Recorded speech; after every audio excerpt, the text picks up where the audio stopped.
જેતપરથી શરૂ થયેલું ખેડૂતોનું આંદોલન હાલ સુરેન્દ્રનગર પહોંચ્યું છે। પંથકના ખેડૂતો સુરેન્દ્રનગર કલેક્ટરને રજૂઆત કરવા માટે આવ્યા છે કે સરકારે જે 2 ગણા વળતરની વાત કરી છે, કોરિડોરને લઈને જે વળતરની વાત કરી છે એ એમને મંજૂર નથી।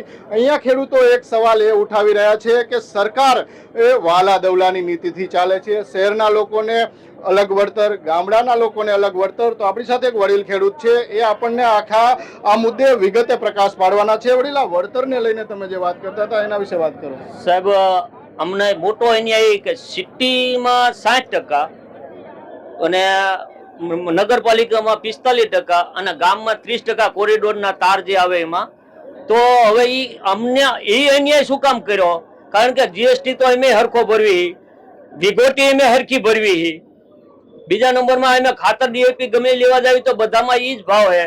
સિટી વાળાના ઘઉં પકવ્યા તો એને 400 રૂપિયા મળવાના હે, અમે ઘઉં પકવ્યું તો અમને 400 રૂપિયા મળવાના હે। તો છતાં આ અમને ક્યાં ન્યાય? અહીંયા એક સવાલ પહેલા દિવસથી છે કે ખેડૂતની જમીન અને શહેરની જમીન, આ બંનેનો ભેદ હવે સરકાર કઈ રીતે ભાંગશે? અને સરકારના ચોપડામાં એ નથી સમજાતું કે આ જમીનના ભાવ, જે જમીનમાંથી અનાજ ઉત્પન્ન થાય છે, રોટલો ઉત્પન્ન થાય છે, એ જમીનના ભાવ નીચા કેમ? આપણે એક યુવાન ખેડૂતને પૂછીએ કે આ જે આખી નીતિ છે સરકારની, તો એનું સમાધાન તમે કઈ રીતે માંગો છો અને શું માંગણી છે તમારી? આમાં તો સરકાર કોઈ વસ્તુ ઝૂકવા તૈયાર નથી। ખેડૂતો ઘણા આંદોલન કર્યા, વાંડિયાથી માંડી મોરબીનું જેતપર, આજે અમારે સુરેન્દ્રનગર અને કોઈની ગામ અને આજુબાજુના સુરેન્દ્રનગર જિલ્લાના હરેક ગામડાઓ જેટલામાં વીજ પોલ ને તાર જે આવે છે બધા ખેડૂતો અત્યારે હાજર છે અહીં ગણે। પણ ખેડૂત શા માટે, સરકાર શા માટે નથી ઝૂકતી કે આ 200% અત્યારે વધાર્યા તો એનું પૂરેપૂરું કેલ્ક્યુલેશન ખેડૂતને સમજાવતા નથી। કોરિડોરના એરિયામાં અત્યારે તમે જઈને જોઈશો તો કેટલું માપ છે અને કેટલું ખરાબ કરે છે, એનું વળતર તો કોઈ લોકો આપતા નથી।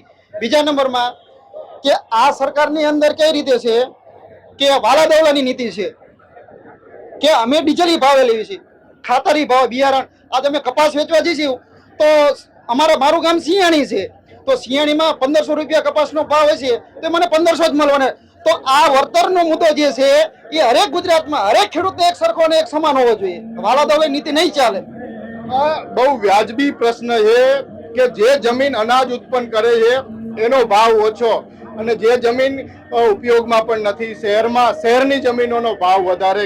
તો આપણે આશા રાખીએ સરકાર પાસેથી કે સરકાર આ ખેડૂતોની વાત સાંભળે અને એમની જે મોંઘી દાટ અનાજ ઉત્પન્ન કરતી જમીન એનું યોગ્ય વળતર આપે। તો આવા જ બીજા વિડીયો જોવા માટે જોતા રહો છેલ્લી જાગીર। જય જવાન, જય કિસાન।